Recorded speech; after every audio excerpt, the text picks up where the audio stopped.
পাকিস্তানি হানাদার বাহিনীর সহযোগী হিসেবে তৎকালীন মুসলিম লীগ, জামায়াতে ইসলামী ও নিজামে ইসলাম পার্টির নাম বহাল রেখে জাতীয় মুক্তিযোদ্ধা কাউন্সিল জামুকা অধ্যাদেশকে সংশোধন করে আইনে রূপ দিতে বিল পাশ হয়েছে জাতীয় সংসদে।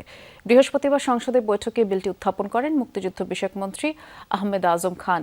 এতে জামায়াতের পক্ষ থেকে আপত্তি জানিয়ে দলটির আমির ও বিরোধী দলীয় নেতা শফিকুর রহমান বক্তব্য দেন, কিন্তু সুনির্দিষ্ট কোনো বিষয়ের উপর আপত্তির কথা তিনি জানাননি। তবে তাদের জোট সঙ্গী জাতীয় নাগরিক পার্টি এনসিপির পক্ষ থেকে এই বিলের উপর কোনো আপত্তি নেই বলে স্পিকারকে লিখিতভাবে জানানো হয়। সুনির্দিষ্ট কোনো আপত্তি না থাকায় বিল উত্থাপন করা মন্ত্রীকেও কোনো বক্তব্য রাখতে দেননি স্পিকার। পরে বিলটি কণ্ঠ ভোটে পাশ হয়।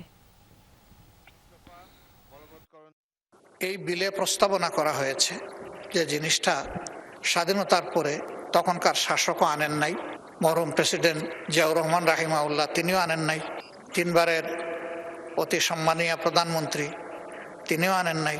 এই জিনিসটা নিয়ে আসলেন সংজ্ঞায় অন্তর্ভুক্ত করে ফ্যাসিস্টের বিকৃত একজন প্রতিভু শেখ হাসিনা। আল্লাহ ভালো জানেন ৭১ সালের এই চরম সময়ে কার কি ভূমিকা ছিল।